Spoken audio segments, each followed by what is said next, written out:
O sea, yo creo que es uno de los días más tristes de mi vida, de ir caminando una vez ya con mi dolor y todo, como a los 3, 4 días de nacido de mi niño, ir a comprar comida y quererme detener a media banqueta, quedarme ahí, a ya no regresar nunca. La única sensación que yo tenía era de querer desaparecer. No tenía una idea de atentar contra mí, pero yo no quería existir. Porque yo sola no me sentía capaz, por eso hoy entiendo a las chicas que han sido víctimas de narcisismo, porque ahí sí se les menciona como víctimas, porque el narcisista sí actúa con alevosía y ventaja, sí lo hace con dolo, sí lo hace porque le gusta verte vulnerable y le gusta verte sufriendo. Ahí sí son víctimas. No es que, es que nos victimizamos. La gente no te hace cosas. No, ellos sí te hacen cosas. Yo estaba ya encerrada, yo ya me había quitado mi trabajo, de lo que yo ganaba, el dinero se lo quedaba a él. O sea, yo tuve que recurrir a esconder dinero en una tarjeta que él no sabía que existía. Y si no hubiera yo escondido ese dinero, yo no hubiera tenido nada para cuando mi bebé nació. O sea, bueno, ese día no me llevó al doctor, no me llevó al ginecólogo, me llevó al cine para que me relajara. Ok. Yo ya había pasado muchas veces ese episodio de me siento muy mal y perdóname, y ya se me había arrodillado y me había llorado y tenía un chorro de miedo él, o sea, que lo dejara según él. Entonces yo había atravesado eso, pero en esa vez le dije, ¿sabes qué? Me voy a ir. Me voy a ir. Le dije, porque yo siempre te dije que si yo te estaba haciendo daño, no entiendo para qué estás conmigo, pero ahora tú estás dañando al bebé, o sea, no es esta situación.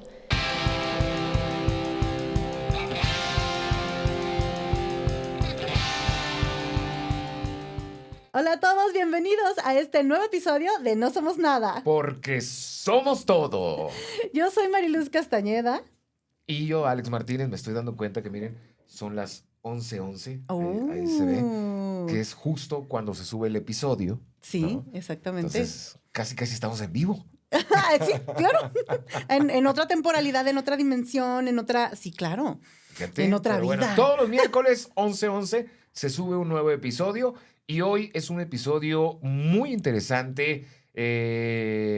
Tengo miedo. ¿Sí, tienes miedo? ¿Por qué tienes miedo? Que como pájaro te me vayas de las manos. Está como medio alburera esa canción, ahora que traigo yo los albures muy presentes. Ay, no, de veras. Pero perdón. Hoy vamos a hablar de una historia que hemos platicado mucho. Yo llevo ya varios años conociéndote y tu historia me ha llamado mucho la atención en muchos sentidos, y ver que eres una mujer que ha crecido, que ha salido adelante, que le ha batallado, que vive en un mundo o en un ambiente, o vienes de un ambiente de muchos hombres. Ajá. En donde, por ejemplo, los medios de comunicación, muchas mujeres batallan para sobresalir, y si sobresalen son muy criticadas, ¿no? Ujú. Inclusive yo veía un caso antes de tomar tu historia, porque había un noticiero, hicieron un experimento social. Ajá. Durante un año era un hombre y una mujer en el noticiero. Ajá. La mujer le criticaban su ropa, de que ese vestido lo usaste la semana pasada, Ajá. ese ya te lo habías puesto, ese no sé qué. Y el hombre dijo, oye, ¿por qué? El hombre utilizó el mismo traje durante un año. El mismo traje. Cambiaba camisa, cambiaba corbata, todo eso, pero el mismo traje, y nadie le dijo nada. Okay. Eso quiere decir que la mujer está más en el ojo del huracán, es más criticada, es más señalada muchas veces, sí. Sobre todo cuando estás expuesto ahora en redes sociales, en los medios de comunicación, en la radio, en la televisión, inclusive en el teatro, que son los medios donde tú has estado, y otros más, ¿no? Algunos escenarios haciendo stand-up y todo esto. Pero hoy me interesa saber tu historia. ¿Por dónde quieres que empecemos? A ver. La historia, ¿por dónde? Es que hay como muchas vertientes de mi historia. Ajá, sí, por eso te pregunto, ¿por dónde quieres que empecemos? Porque tu historia es muy, muy compleja, pero bueno, vamos a empezar desde el inicio. Y esta historia lo platicamos antes, inclusive yo le pregunté varias veces, ¿estás lista para contar tu historia? ¿Por qué camino nos vamos? Porque está esta historia y esta historia. Y esta historia. Y yo creo que cualquiera de esas vertientes les puede dar un mensaje a las mujeres que hoy en día están pasando por lo que tú ya pasaste Ujú, y cómo lo has, no, no, no diría resuelto porque muchas veces estás trabajando día a día y ujú, mucha gente quiere resolver todo de un trancazo, ¿no? De un instante. Y es un proceso, y tú sigues en procesos ujú, día a día. Muchas veces estoy trabajando en esto, estoy haciendo esto, de repente me despertaron estas emociones. O ujú. sea, la vida es eso, es un proceso que tienes que ir llevando. Pero bueno, Mariluz Castañeda, ¿de dónde viene? ¿De dónde es? ¿Cómo fue tu infancia? Yo soy originaria de un pueblo, de un municipio de Aguascalientes que se llama Rincón de Romos. Yo nací allá. Y yo crecí en una casa muy grande, con un patio de tierra y solita. No tengo hermanos cercanos a mi edad, solo tengo un hermano que me lleva 15 años. Y entonces mis convivencias de niña, bueno, sí eran con primas, este, pero no tuve, por ejemplo, un hermano con quien pelear, nunca tuve, o sea, entonces yo fui una niña muy tranquila Ujú. y yo me percibía a mí misma desde preescolar como una niña muy insegura. Si yo sentí una inseguridad hasta de en dónde me iba a sentar cuando llegaba al preescolar. ¿Eras tímida? Muy tímida, exageradamente tímida. De hecho, pues las inseguridades no se te quitan del todo, que a lo mejor mi apariencia me ayuda, pero siempre tuve mucha timidez, mucha inseguridad. Fui una niña, por lo mismo, muy tranquila. Nunca fui una niña ni muy intrépida, mucho menos peleonera, para nada, ¿no? Aunque sí, en preescolar descubrí que si alguien me sacaba de mis casillas sí podía reaccionar muy fuerte. Yo en Sí. preescolar me zorrajé una niña, le di una cachetada porque tenía meses burlándose de mí, de ¿Te hacían cualquier bullying? cosa me hacía. Sí, fui una niña muy buleada. Luego en primaria, fui una niña que se desarrolló físicamente muy rápido. O sea, yo a los 7 años yo tenía boobies, yo tenía pompis. Y no ha de faltar el comentario de ¿dónde quedaron? Pues, ¿qué pasó? Pues, ¿qué Ah. pasó? Pero desde ahí, acoso callejero, bullying con mis compañeros. También soy más alta que el promedio de la mujer mexicana. Entonces fui una niña que creció preescolar, primaria, secundaria, muy buleada hasta que llegó a preparatoria, en donde ya había como más diversidad de personalidades, por Ok. así decirlo, y era más sencillo ser aceptada, pero mi sensación general en el mundo era de no aceptación, O sea, mucha no te timidez. sentías aceptada en diferentes ámbitos. Ajá, sí, Y en exacto. prepa ya fue cuando empezaste a tomar tu personalidad, digamos. Sí, y yo disfruté mucho mi prepa, pero a la par de la prepa yo también entré a trabajar en radio y eso también me apoyó en muchas cosas, Ok. aunque me generó también muchas otras inseguridades, porque a los 15 años pues todavía no eres una persona muy madura, o sea, tu cerebro todavía no está maduro. Y yo aprendí de los programas en los que yo estaba a criticar a las mujeres. Porque estaba en programa de espectáculos y ahí Ok. era donde criticabas que si a Maribel Guardia se le veía esto, que si a, o sea, las artistas en esos momentos les criticabas todo, como bien lo dijiste empezando el programa. O sea, a la mujer se le critica absolutamente todo. Sí, Aunque hoy parezca que no, sigue sucediendo. claro. Sigue sucediendo, claro que sí. De hecho, hay muchos hombres que ahorita estaba viendo un video de un ex marido que llegaba a hacérsela de bronca a la ex esposa, le rayó el carro, la seguía en la mañana que sale de su trabajo, la señora así como que, ¿qué hago? Se acercó gente a ayudarla y es increíble muchas veces los comentarios, es que también la señora que hizo. Ajá. Es que a lo mejor se lo merecía. Y, ¿what? O sea, ¿no? Ahora sí, los hombres también han estado en el ojo del huracán a partir del feminismo, de esa lucha de las mujeres, de alzar la voz, porque antes no lo Ujú. hacían, ¿no? Y muchas veces nuestra generación fue educada para callar, para no Sí. decir nada, para no levantar ahí, llamar la atención con los vecinos, con la familia, ¿qué van a decir? Ujú. ¿Qué pasó? Pero bueno, tú estuviste en radio muy joven, te gustó la farándula, te gustó todo ese ambiente, Ajá. te dio mucha seguridad en ciertos aspectos, porque la radio es muy mágica, de repente te abre muchas puertas, pero también te expones demasiado. Sí, a mí lo que me gustaba de la radio eran recibir estos comentarios de me hiciste el día, Claro. ¿no? Me aliviané, estuve mucho mejor, tengo mejor ánimo, me gusta escucharte. Y ahí empezó en mí esta sensación de me gusta generar cosas para que las demás personas estén bien. Y a la fecha, las diferentes ramas o diferentes áreas de trabajo que he ido ejerciendo van encaminadas a eso. Y sabes que ha sido un poco engañoso porque yo viví esa misma situación en cuanto a entrar a radio y ver en radio no había hate o había Ajá. muy poco hate. Ahora en redes sociales, cada quien desde el anonimato Ujú. te dice cualquier barrabasada, te Sí, critican, sí. te reprueban, te lanzan ofensas directamente, ¿no? De alguien que ni conoces. Pero en radio era un fenómeno muy raro, donde, ay, qué bonita voz, me Ujú. encanta tu mensaje que dijiste, ay, súper padre el programa. Pero la gente que no le gustaba nada más le cambiaba y ya. Y ya, No exacto. pasaba, no te dabas tu cuenta. Y el ego de repente te lo levantaban y había mucha gente que era muy crecida, muy creída, Sí, también. ¿no? Y también generaba eso. Pero tú decides entrar a otros ámbitos que también tenían que ver con exponerte, el medio del espectáculo, del arte, de todo eso. ¿Cómo fue ese crecimiento? Todo el tiempo, cuando yo iba a terminar bueno, cuando terminé preparatoria, mi director operativo de radio me dijo, ¿a dónde te vas a meter? No, porque pues venía a la universidad. Ajá. ¿Qué vas a hacer? Y sin que yo le contestara, él me dice, no estudias comunicación. Y yo, ¿qué? ¿Cómo? ¿No? Me dice, porque la gente que entra a estudiar comunicación entra para lograr lo que tú ya haces. Tú ya estás aquí, ¿no? Estudia otra cosa.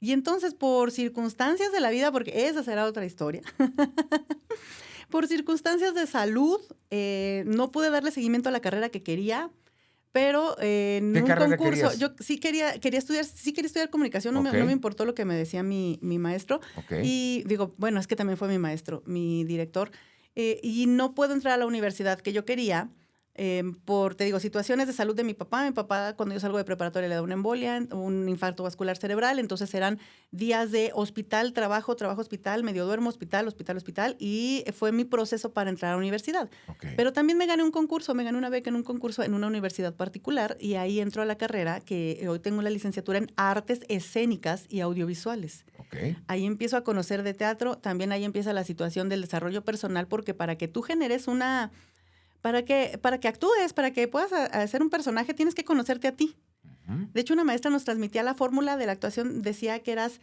tú menos tú más el otro igual a personaje. O sea, primero conócete para que te quites a ti mismo y puedas adentrar al personaje, ¿no? A la Ajá. biografía, a los antecedentes del personaje. Y desde ahí ya era voltearte a ver. Y desde ahí yo dije, necesito ayuda psicológica, ¿no? Ok. Porque la situación en mi casa era muy compleja, pero también es una historia profunda. ¿Qué edad tenías ya ahí?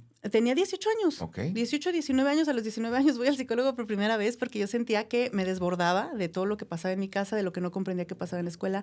En la escuela también fui buleada otra vez, tuve compañeros que me acusaron de cosas muy fuertes. Yo tuve un episodio que para mí fue muy fuerte, donde 5 compañeros un día decidieron mandarme una carta donde me decía que yo había sido como una traidora del grupo porque sin darme cuenta, los celulares que se usaban en aquel entonces que tenían botones, Ajá. una de mis compañeras que tenía un problema dejó marcado el teléfono y lo escuchó un exnovio, una situación que ella no quería que él se enterara. Ok. Y ella juró que yo le marqué al fulano. Y todos le dieron la razón a ella. Para mí eso fue muy doloroso. O sea, estaba yo atravesando una situación difícil y luego con mis inseguridades. Y pasó eso y ya por eso yo fue como de me pasaron muchas cosas, vamos al psicólogo, mi mamá me apoyó, tuvimos una crisis económica muy fuerte, también salí de ese trabajo y entro a otro de ahora televisión. Y ahora en la televisión yo empiezo a hacer personajes. Y yo tuve desde secundaria y prepa, tuve como referentes a Adal Ramones y a Omar Chaparro. Ok. Y yo quería hacer algo similar en tele. Y funcionó. Y entonces en televisión estaba muy padre, pero ¿sabes qué? La típica de, pero ahorita no hay presupuesto. No, y a la fecha. Pero salí rápido. Entonces sí, bueno, la carrera fue meterme a teatro, a hacer televisión y después entro a trabajar, pero en producción audiovisual. Ok. Empiezo a sufrir otro tipo de situaciones, acoso laboral, esta situación de que el jefe, si te carga el trabajo, te dan menos salario, porque en aquel entonces sí ganábamos menos las mujeres que los hombres. Ujú. Y la típica de que tu jefe se quiere acostar contigo, no te acuestas con él, y entonces te carga más el trabajo. Y era una situación terrible por la cual yo me sentía muy agobiada, muy atrapada, sentía que no estaba haciendo o realizando lo que yo quería hacer. Tampoco estaba ganando dinero por el gran esfuerzo que me implicaba todo el trabajo que hacía Y mi solución fue, me voy a ir a la Ciudad de México. Ok. Yo vivía en Aguascalientes. ¿Tú piensas que el partir a Ciudad de México fue para crecer, fue para huir, fue para salirte o evadir la realidad que estabas viviendo? ¿O qué fue? Sí, hoy por hoy yo lo asumo como huir. Yo siento Ok. que yo huí, o sea, sí busqué empleo ahí mismo en Aguascalientes, en otros lugares y no se me dio. Ok. Pero hoy comprendo esta situación que manejas desde la cabeza y todo. O sea, realmente yo no quería que me dieran trabajo, lo que quería era irme. Y yo tenía 2 amigas que estaban en Ciudad de México, entonces una de ellas me apoyó para irme para allá. Y veía lo que ellas estaban haciendo y me inspiraban es que yo quiero hacer eso. Era una inspiración, no era una envidia porque no era como de que yo no quiero que lo hagas, no, es que yo también quiero ejecutarlo a ese nivel, entonces vámonos. Me fui huyendo y me fui a enfrentarme a todo. O sea, ya fui, porque yo aquí en Aguascalientes en su momento, pues yo entré, mi primer empleo fue en la radio, entonces era como muy padre, ¿no? Pero allá en Ciudad de México, debido a las circunstancias de la salud de mi familia y de lo que yo quería ejercer y de mi desconocimiento, de mi inmadurez, de lo que quieras, o sea, yo allá sí tuve que dormir en el suelo, lavar baños, meserear, trabajar en telemarketing. O sea, yo allá hice todo lo que no me imaginaba que tuviera que vivir. ¿Y cómo te decidiste a hacer cosas a las cuales no ibas? Obviamente, o sea, no te esperabas eso. Ujú. ¿Te Yo lo viste muy apretada? sí, porque cuando recién llegué sí empecé a hacer inmediatamente cosas de actuación. Yo Ujú. empecé a hacer papeles pequeños, estuve en Televisa, en Azteca, estuve en Telemundo, empecé a hacer esas cosas, pero resulta que luego los llamados no eran tan cercanos. Ok. Incluso hice comerciales también, pero los llamados no eran tan cercanos.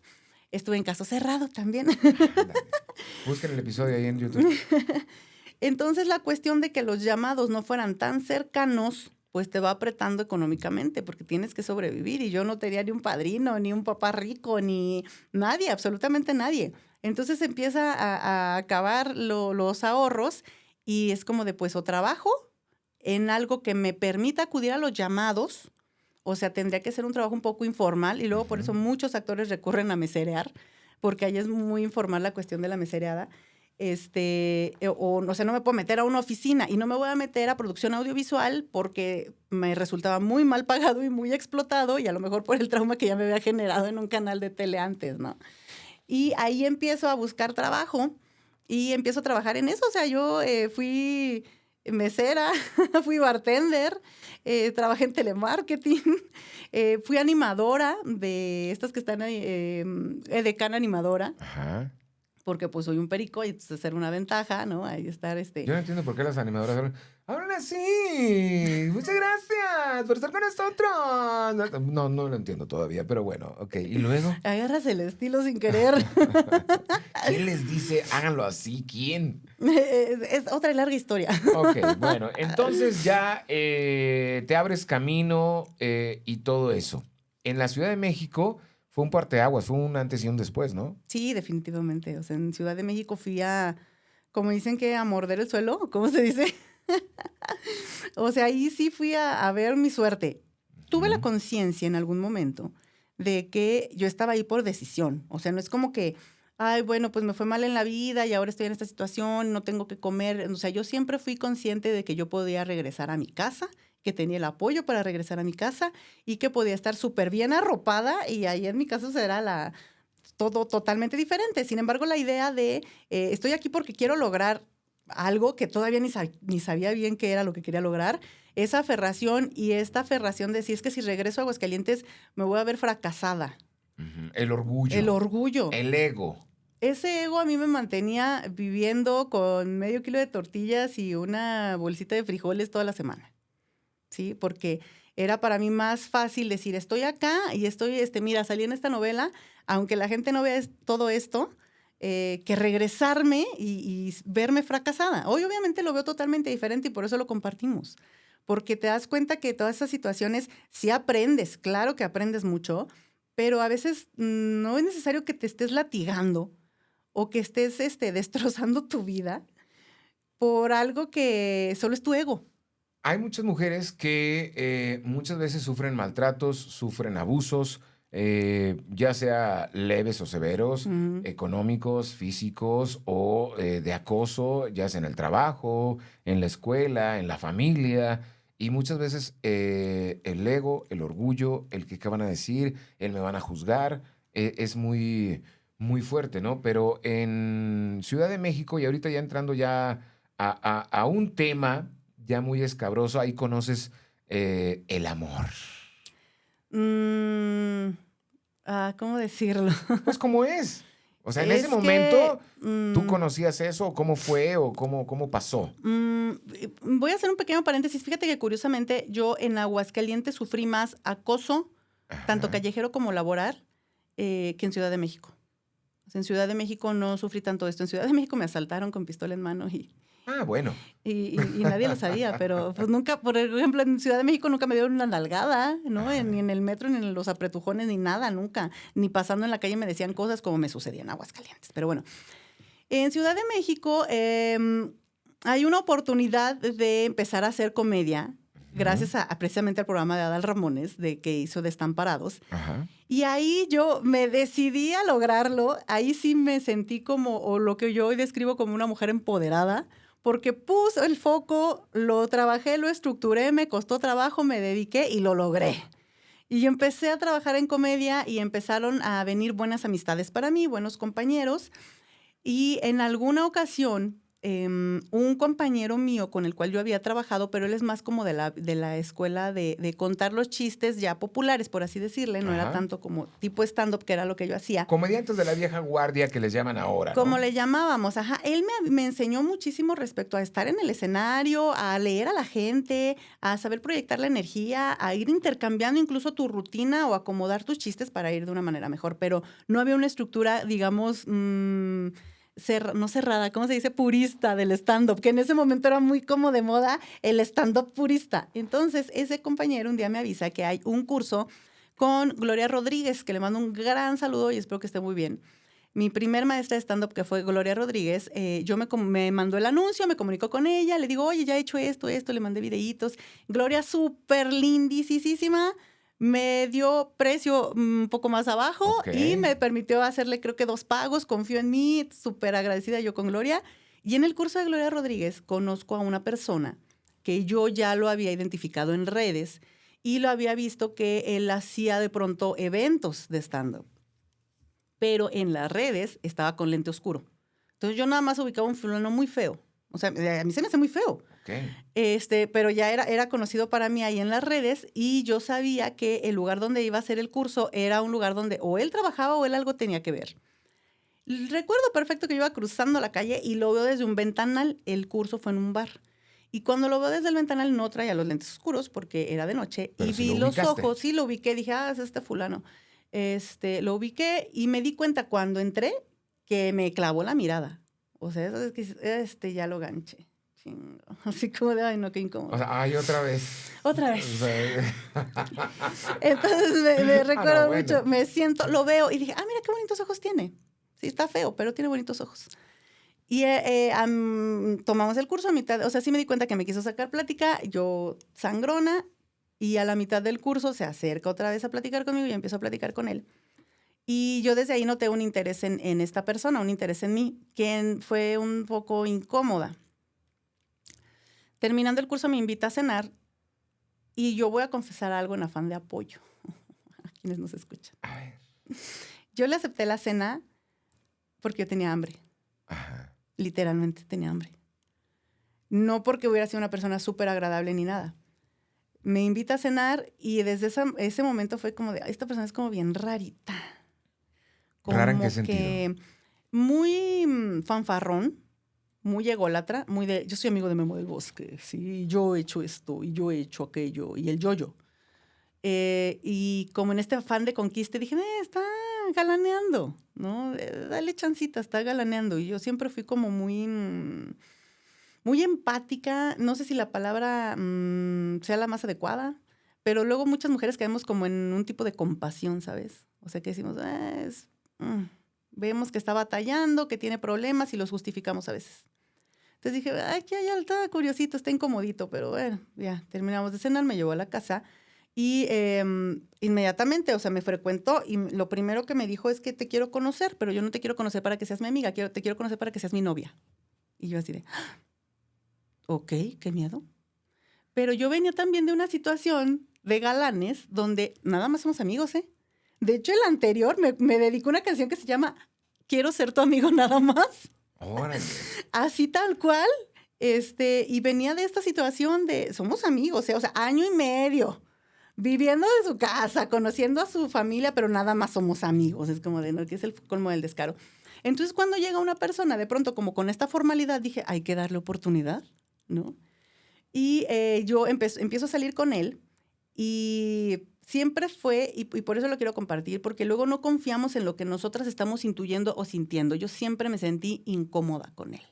Y yo creo que Siempre. mucha gente, y lo he dicho varias veces, mucha gente damos las señales desde un principio, Claro. pero el enamoramiento, en este caso, se puede decir que esa necesidad o esa desesperación Ujú. te hizo tomar esas decisiones y abrir ese canal que tú veías que después de mucho te diste cuenta que no debiste haber abierto, Sí, o digámoslo sea, así. Y bueno, ¿qué pasó con ese cortejo? ¿Ya le diste el sí? ¿Anduvieron? ¿Qué pasó? sí, me siguió persuadiendo, empecé a salir con él, fue muy rápido, o sea, así como que en 3 días ya somos novios. Y quiero que todo el mundo lo sepa y anúncialo y yo, no, como, ¿por qué? O sea, yo para mi interior decía, es que realmente todavía no te conozco. O sea, acepté ser tu novia porque me dio miedo, un rechazo, un maltrato, porque sentí que me cerrabas la puerta ante otras cosas. O sea, desde ahí estuve con miedo, ¿sí? Y por eso lo acepté. No porque me gustara, no porque me enamorara, no porque lo quería. O sea, había un cúmulo de sensaciones en mí que yo misma no comprendía. Mi papá había fallecido hacía un mes. Ok, En Ciudad de México yo no sabía si continuar o regresarme a Aguascalientes. O sea, obviamente el duelo de mi papá, aunque en apariencia no me pegaba, por supuesto que me pegó muchísimo. claro. Terminé una relación de año y medio con una persona que solo fue mi amigo. Ok. Y viví como una especie, como un mes más o menos, unos 3 meses, en donde salí con otras personas y estaba muy harta de esta actitud de somos amigos nada más, ¿eh? O sea, y de este ofrecimiento sexual de todo mundo, y estaba como muy llena de muchas cosas en ese momento. Tampoco sabía qué iba a suceder con mi carrera, porque laboralmente también me separé de la persona que me estaba apoyando. O sea, hubieron muchas cosas y él me ofrecía, entre comillas, seguridad, porque él estaba con una relación formal, me arropaba económicamente, tengo que decirlo también, tenía contactos, o sea, me ofrecía una situación laboral que me podía apoyar en mi carrera artística y eran como muchas cosas las que él tenía en la bandeja Ujú. que yo tomé, que creo que con la conciencia que hoy tuviera es como de, bueno, no, gracias, pero en esos momentos era otra persona, yo totalmente diferente. Tomo esa oferta y casi desde el primer momento vienen, o sea, descubro que a esta persona le gusta pelear, ¿sí? Todos los días. ¿Por qué? Porque me mordió una uña, porque lo volteé a ver, porque volteé a ver a aquel que iba pasando, porque hice esto con el cabello y significa que le estaba coqueteando, porque si me tapé las piernas es porque, o sea, todo lo que yo hacía estaba mal y todo era un motivo de pleito. Pero a la par de eso, o sea, sí, me peleo contigo, pero a los 5 minutos ya estoy bien. Y entonces ahora te ofrezco algo más. O sea, ahora es vente a vivir conmigo. Y yo me voy a vivir con él como al mes, menos del mes de conocerlo. ¿Y por qué tomar la decisión de irse a vivir con una persona que te estaba dando esas señales? ¿Qué pensabas en ese momento? ¿Cuál era la razón del por qué? Si tú ya estabas viviendo esa situación, ¿por qué ir a vivir con una persona así? Porque yo estaba justificando que él, porque yo era la salvadora. Sí, yo sé, yo era el complejo de superhéroe. Yo le iba Ujú. a ayudar y yo identificaba en que él a lo mejor había tenido problemas fuertes en infancia o en adolescencia que le habían marcado la vida y por eso él actuaba así. Pero en el fondo es una buena persona. O sea, eso te compras.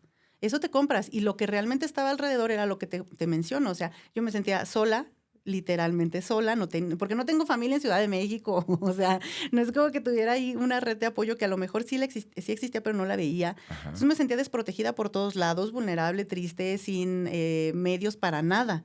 Entonces todas esas cosas, hoy las platico así. Hoy creo que eso fue. Pero en ese momento simplemente me sentía envuelta en esta persona me está ayudando. Sí, se porta mal, pero va a cambiar.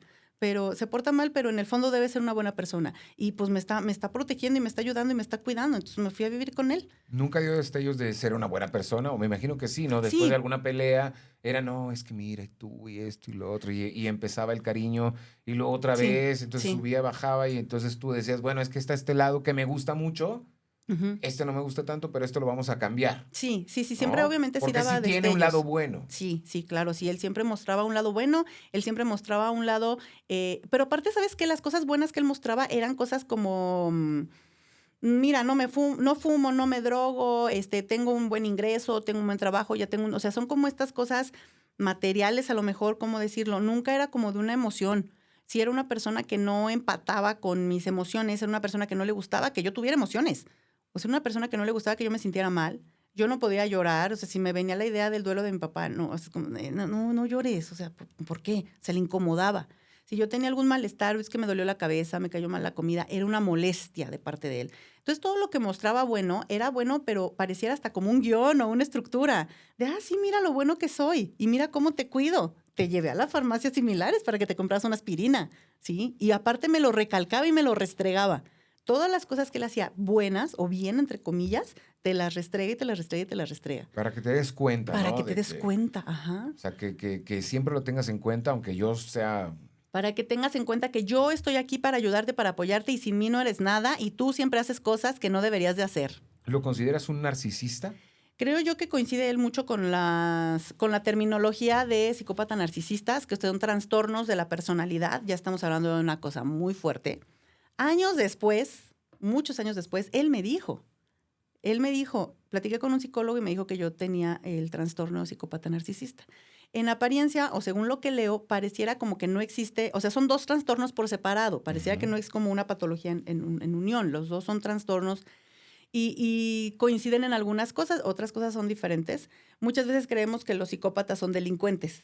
Y pues no todos los delincuentes son psicópatas, ni todos los psicópatas son delincuentes. Y hay en todos lados, ¿no? Y este tipo de trastornos de personalidad muchas veces no los notas, pero coinciden tanto el narcisismo como el psicópata en que pueden actuar sin ningún remordimiento.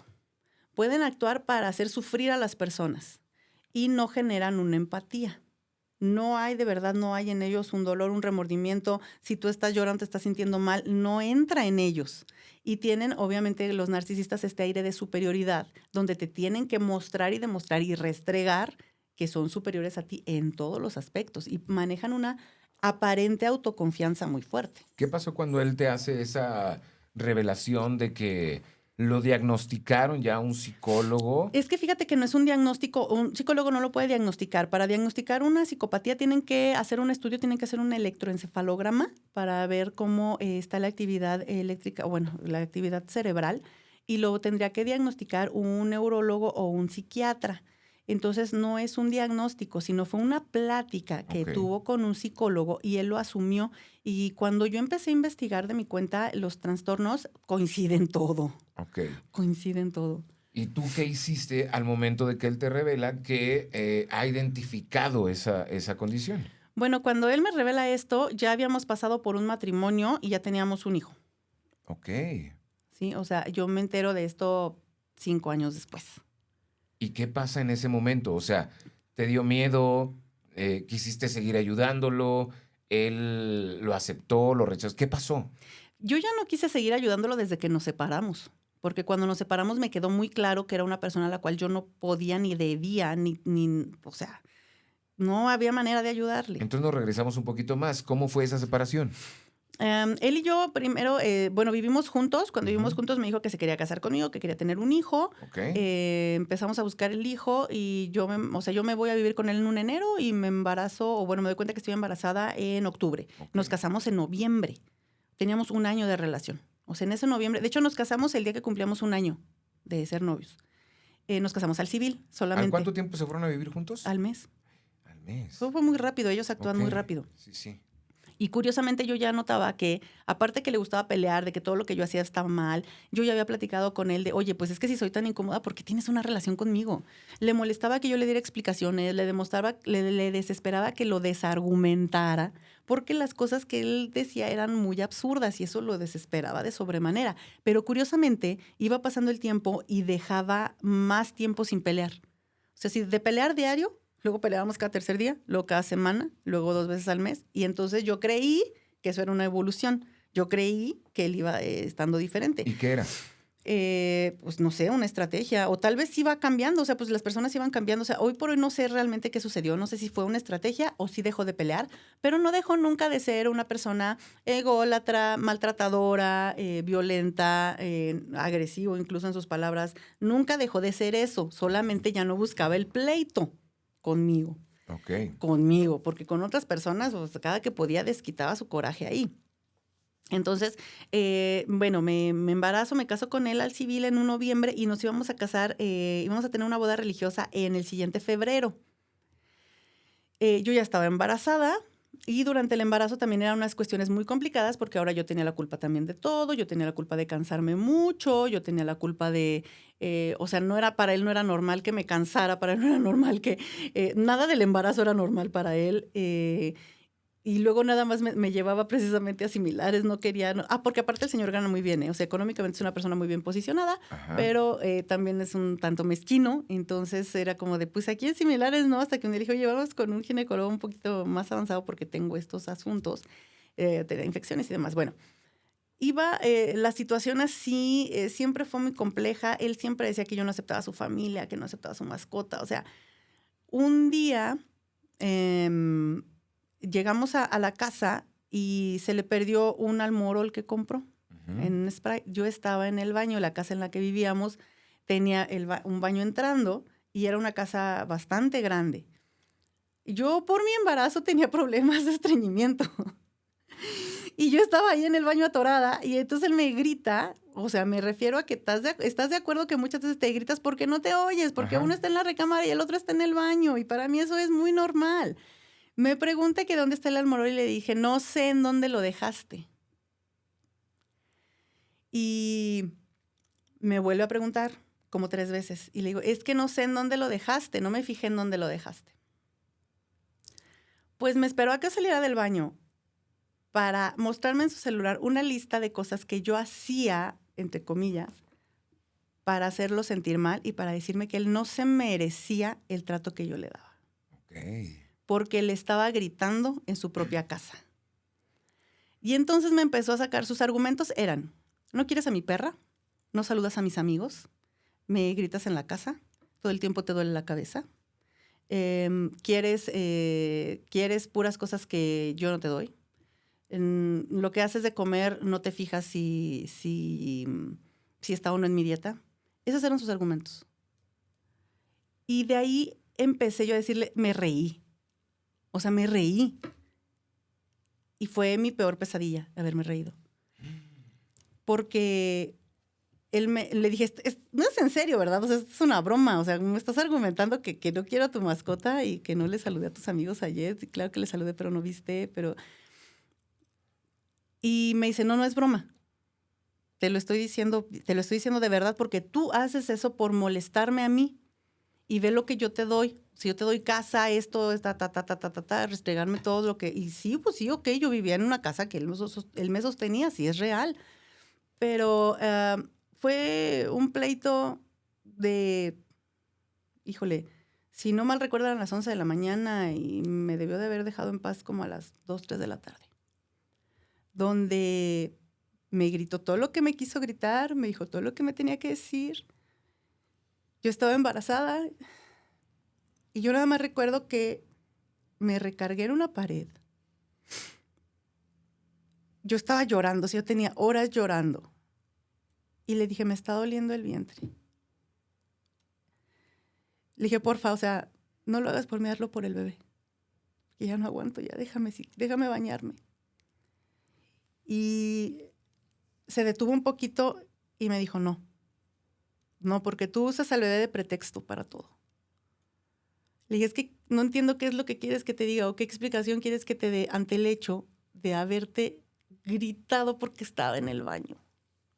No lo entiendo, o sea, no entiendo por qué tienes que pelear por algo que en cualquier otra familia, en cualquier otra situación, sería algo normal o simple. Y entonces no me compares con tu familia o con tus exnovios o con tu... Entonces cada cosa que yo decía, él tenía algo más para gritarme, para argumentarme. Entonces yo me recargo en la pared y me empiezo a desvanecer hasta quedar totalmente en el piso, con las piernas así como echadas hacia enfrente. Y no sé qué cara hice, o no sé qué pasó en ese momento. En ese momento se dio la vuelta, se dio la media vuelta y me dejó bañarme. Pero habían pasado 3, 4 horas y yo tenía dolor en el vientre, me bañé y no me atreví a decirle pues que me llevara a ningún lado. Yo no sabía cómo iba a reaccionar luego de que me viera. Y aparte había una amiga mía en la casa, ¿sabes? O sea, había una amiga mía en la casa, no estábamos solos, pero ella no escuchó porque la casa era muy grande y la acústica de la casa era muy cerrada. Okay. Y mi amiga, que es mi mejor amiga, no se dio cuenta y a mí me dio pena decirle, porque a mí siempre me dio pena decir que yo estaba con un fulano que se la pasaba peleando conmigo. A mí me dio mucha pena decirle a mi mamá, a mi mejor amiga. O sea, yo me justificaba porque tenía un terror de... La gente siempre me consideró una persona muy inteligente. Pero emocionalmente nadie nos enseña a ser inteligentes. Nadie nos enseña a gestionar nuestras emociones, nadie nos enseña a voltear a vernos, a darnos cuenta lo que nos hace daño, a poner límites y sobre todo nos juzgamos, o sea, somos personas de ¿y por qué si te diste cuenta no hiciste esto? ¿Por qué lo dejaste? ¿O cómo se te ocurre? Entonces yo no quería cargar con eso, yo no quería cargar con ese miedo y dejé que esto avanzara de una manera terrible. Mi amiga no se dio cuenta del santo pleito que nos aventamos y aparte le llevó a mi amiga a la casa porque ya no quería dejarme salir y ya no quería que yo saliera, entonces... Ya era como de, no, o sea, ahora ya no vas a ver a tus amigas, ahora te la traigo aquí a la casa para que no salgas, para que nadie te vea. Él se iba a hacer sus cosas y yo estaba ya encerrada, yo ya me había quitado mi trabajo, de lo que yo ganaba, porque así ya llevábamos más avance en la cuestión de la comedia, hacíamos shows y todo, el dinero se lo quedaba a él. O sea, yo tuve que recurrir a esconder dinero en una tarjeta que él no sabía que existía. Y si no hubiera yo escondido ese dinero, yo no hubiera tenido nada para cuando mi bebé nació. O sea, bueno, ese día... no me llevó al doctor, no me llevó al ginecólogo, me llevó al cine para que me relajara. Ok. Y yo le mandé un mensaje a mi ginecóloga. Le dije lo que había pasado y le dije cómo me sentía. Me mandó unas pastillas, y entonces le dije, bueno, me está diciendo la ginecóloga que compré esto, pues espero hasta el otro día para comprármelas. Y pues le pedí con mucho miedo que me las comprara, que no fueran, que fueran de patente. Ajá, que no fueran, pero de hecho ni siquiera existen en genérico. Ok. Pero bueno, entonces sí, me las compró y todo, y al otro día me dijo, me siento muy mal, y ya sabes, ¿no? Yo ya había pasado muchas veces ese episodio de me siento muy mal y perdóname, y ya se me había arrodillado y me había llorado, y tenía un chorro de miedo él, o sea, que lo dejara según él.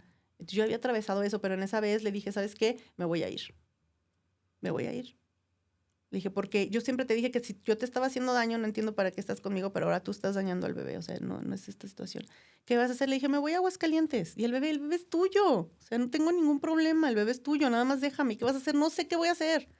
O sea, lo que yo quería ya no verlo, ya no estar ahí, ya no estar en esa situación tan agobiante, tan estresante. Ese día teníamos una fiesta de despedida de solteros ahí en esa casa, de juntos.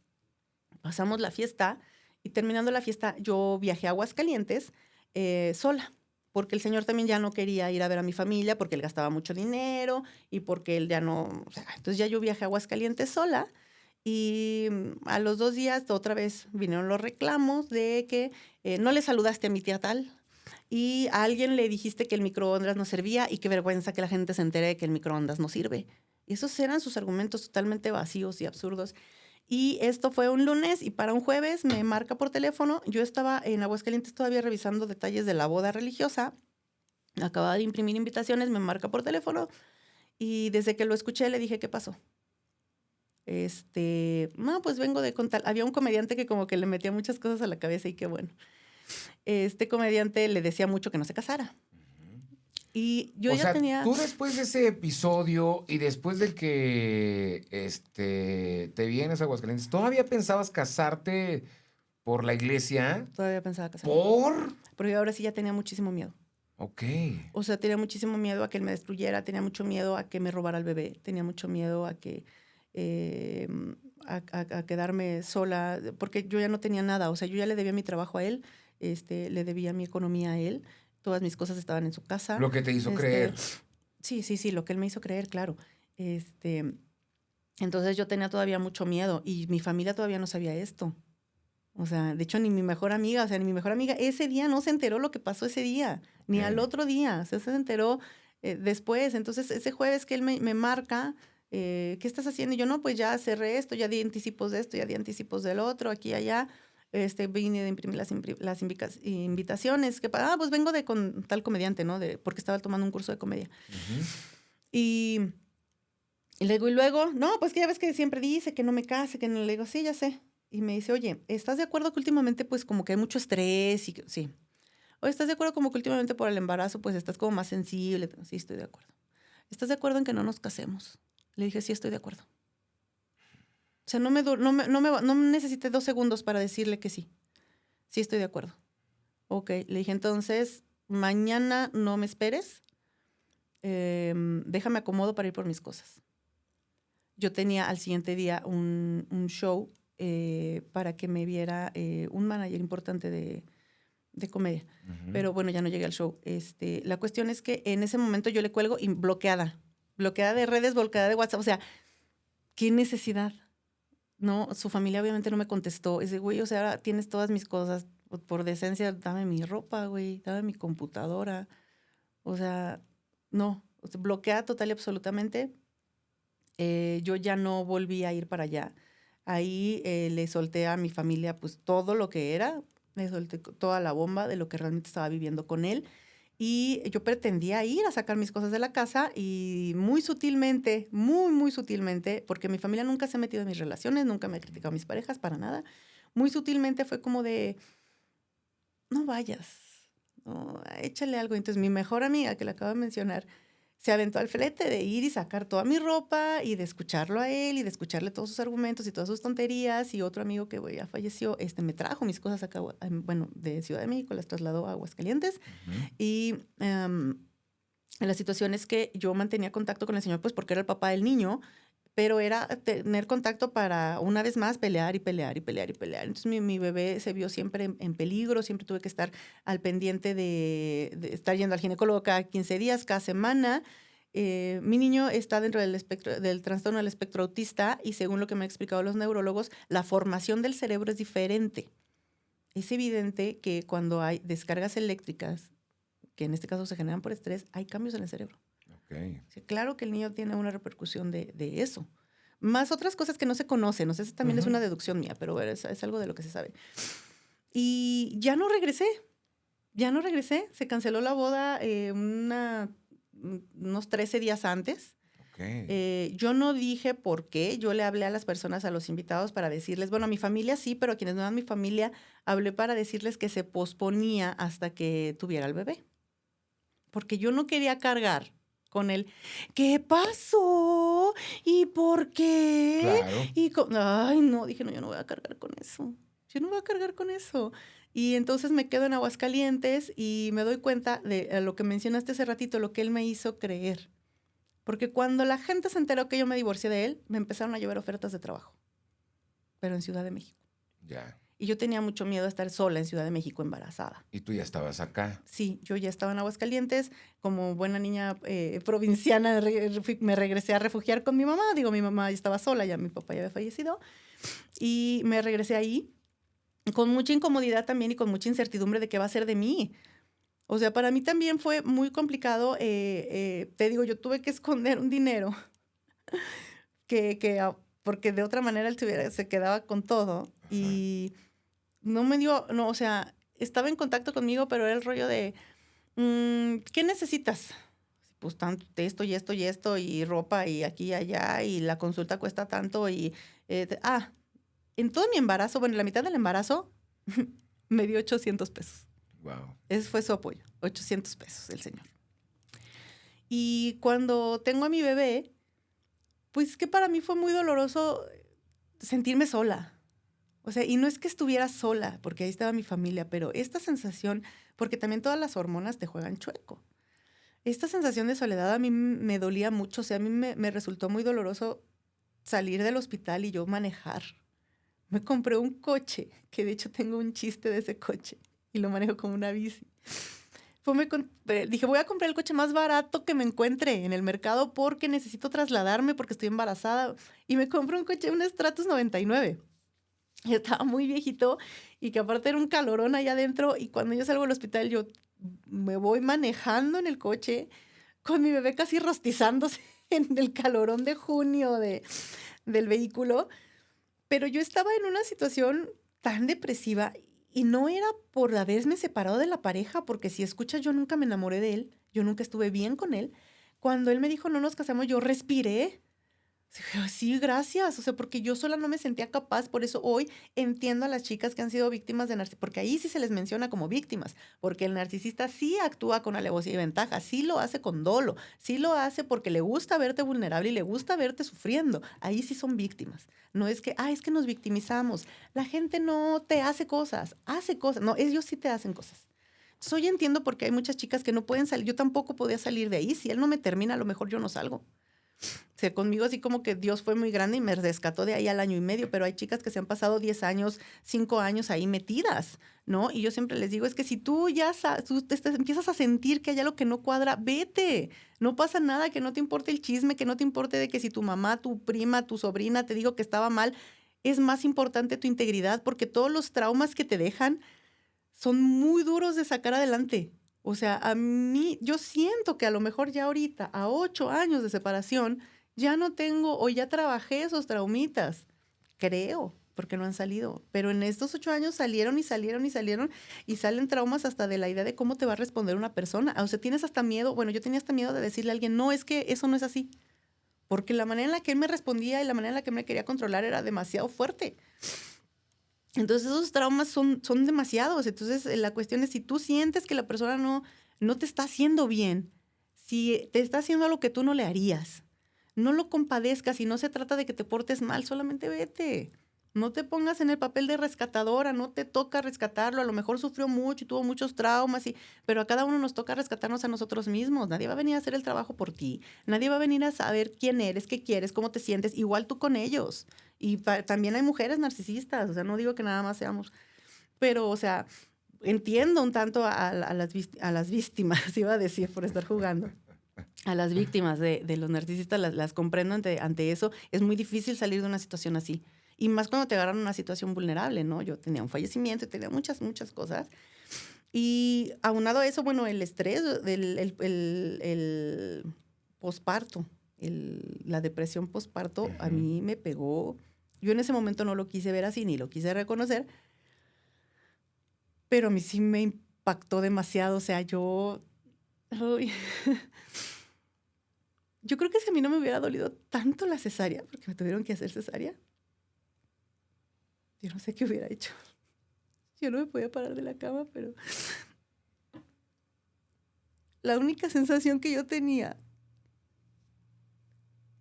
era de querer desaparecer. Okay. No tenía una idea de atentar contra mí, pero yo no quería existir. Y me daba más tristeza voltear a ver a mi bebé y sentir que no era un motivo, o sea, era un motivo, mejor dicho, era un motivo para quedarme aquí. Porque me preocupaba más el dolor que le iba a generar a mi familia y me preocupaba más dejar un niño huérfano. Porque me generaba mucho dolor imaginar que el bebé ya no tenía padre. Y este bebé no se merece quedarse solo. Pero no era, o sea, yo no me volteaba a ver. Estaba viéndolo a él, estaba viendo al bebé, estaba viendo la situación de mi familia. Y era eso, era de, este bebé no se merece quedarse solo. Pero si no hubiera tenido ese dolor ni me hubiera podido levantar de la cama, no sé qué hubiera hecho. Yo creo que lo hubiera agarrado, me hubiera ido a otro lado, pero no sé. Y aparte no tenía dinero porque me lo había gastado en la cesárea. Esa fue otra parte, ¿no? Y el puro hecho de tener que ir yo sola cargando a mi bebé a las vacunas, a todo ese asunto, que no hubiera nadie, porque no se podía, que estuviera conmigo, fue como un gran fondo. O sea, para mí fue tocar fondo muy fuerte. O sea, yo creo que es uno de los días más tristes de mi vida, de ir caminando una vez ya con mi dolor y todo, como a los 3, 4 días de nacido de mi niño, ir a comprar comida y quererme detener a media banqueta, quedarme ahí, a ya no regresar nunca. Pero curiosamente, el tocar fondo fue como un resorte. O sea, llegar ahí a ese punto, y después regresar a mi casa y literalmente empezar a comer, o sea, recibir ese alimento, como que me regresó calorías en el cuerpo a lo mejor y como que me hizo reaccionar. Y ahí me empecé a dar cuenta que había personas que me estaban procurando. O sea, había personas que me preguntaban, pues, cómo estaba el niño, cómo estaba yo, tías que me visitaban. eh, o sea, ahí como que de repente fue como, ay, ya salí. Pero sí, o sea, para mí la peor sensación del mundo es sentir que, que ya no hay para dónde. O sea, que no tienes un motivo, que no tienes absolutamente nada en ti misma, que estás total y absolutamente vacía. Y que los motivos son externos, que dices, sí, qué padre, o sea, qué bueno, un hijo, ¿no? Un hijo te motiva. Sí, un hijo te motiva, pero pues no te sirve de nada una mamá vacía.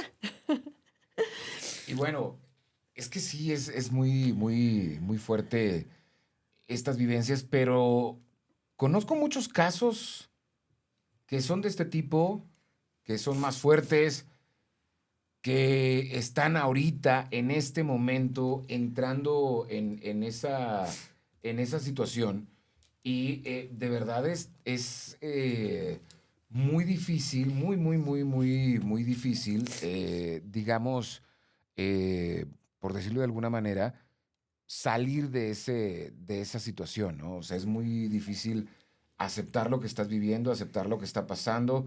eh, Son cosas que la gente no ve en ese momento. Y ahorita la gente puede decir, ay, es que hubieras tomado esta decisión, es que ¿por qué no te fuiste desde un principio? Es que si ahí estaba todo, ¿y cómo que te ibas a casar por la iglesia? Y hasta que no lo viven, no lo experimentan, no lo palpan, es que pues te puedes dar cuenta, ¿no? Y puedes estar en medio del huracán y no pasa nada. Sí. Aparentemente no pasa nada, pero los toros vistos desde la barrera es muy, muy distinto.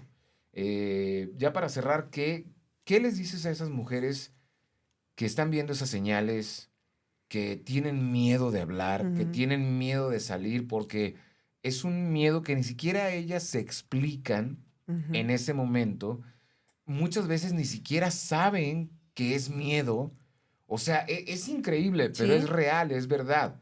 Y por esto la magnitud de esta historia, del cómo fue, eh, o cómo, mejor dicho, cómo pudiera evitarse el pasar todo lo que tú pasaste y el que muchas mujeres han pasado.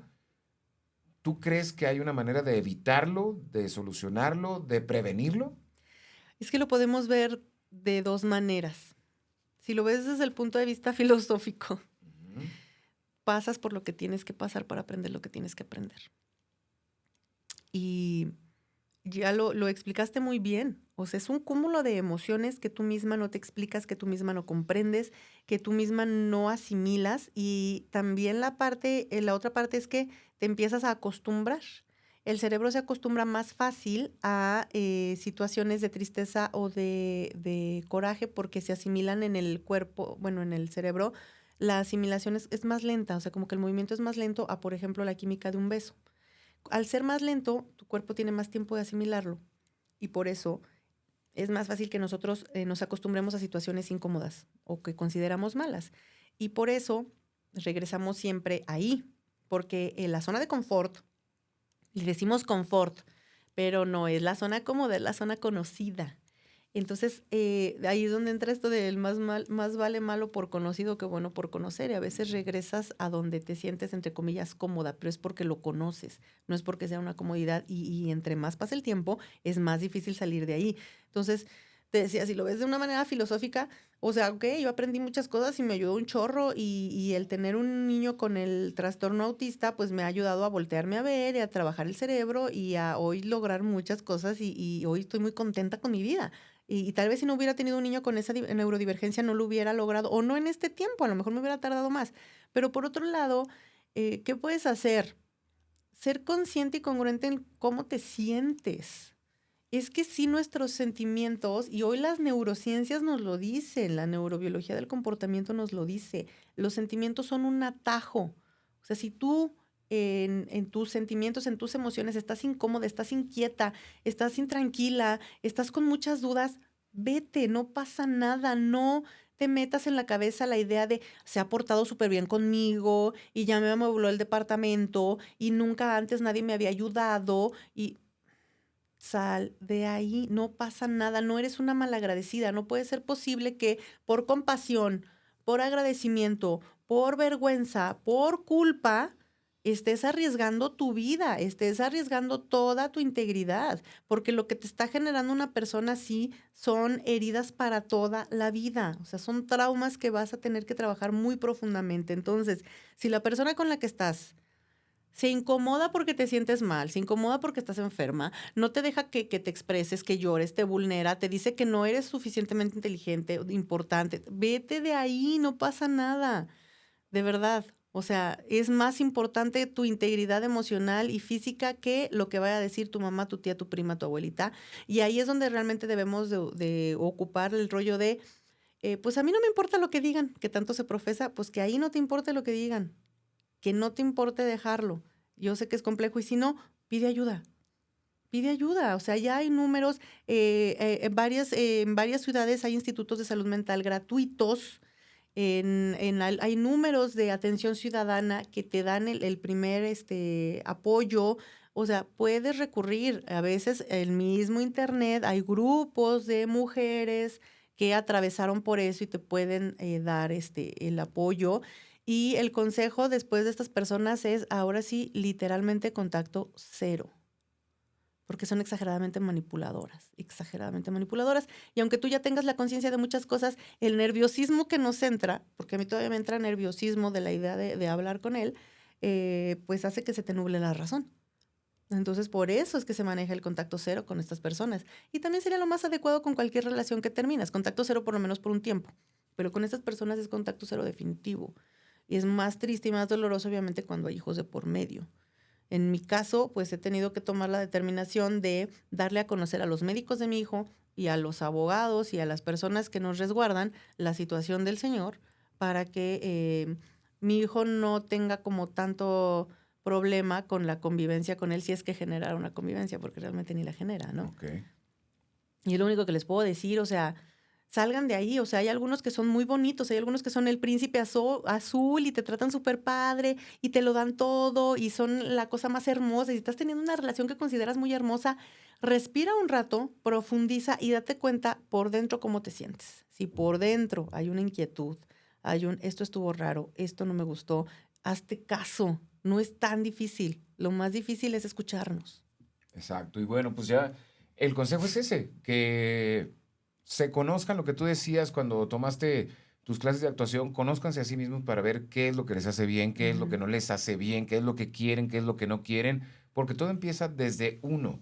Y muchas veces uno toma esas decisiones de dejar entrar a cierto tipo de personas, ujú. a cierto tipo de situaciones, y a veces uno pierde el control porque no sabemos nuestros límites o no sabemos nuestras capacidades en ese momento y no sabemos si eso está bien o está mal.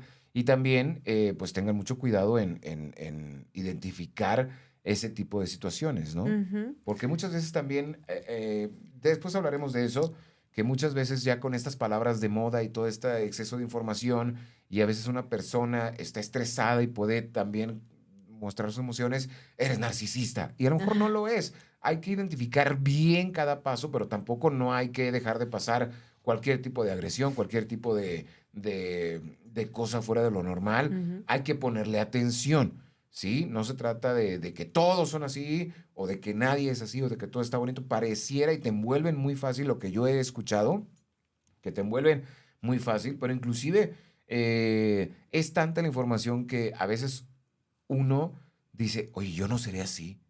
No. Y entra el miedo ahí de repente, y yo creo que a mucha gente les ha pasado, ¿no?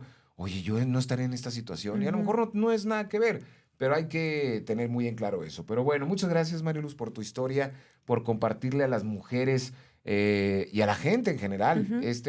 esta información. Gracias por atreverte, gracias por alzar la voz y por exponerte de esta manera para ayudar a la gente. Ese ha sido el objetivo, ¿no? Exactamente, el objetivo es ese. O sea, yo sé que habrá situaciones o personas que hayan pasado situaciones que digan, no, hombre, mija, lo que a ti te pasó no es nada. Exacto. ¿No? Sin embargo, también. No es una carrerita, tampoco. Exacto, o sea, no son competencias, no son comparaciones. A cada quien le ha tocado vivir lo que nos ha tocado, pero la cuestión de hablarlo es justamente para que quienes nos escuchan y nos ven tengan este valor y vean que, ¿saben qué? No pasa nada. O sea, sí pasa.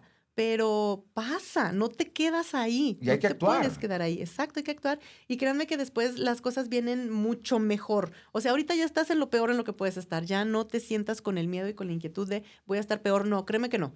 Los cambios se siente la brusquedad del cambio. Es como una montaña rusa. Sí, ya estabas abajo. Entonces, cuando vas subiendo, también sientes el vértigo. Claro. Pero estás subiendo, que es lo importante. Muy bien. Muchas gracias. Esto fue No Somos Nada. Porque somos todo. Gracias.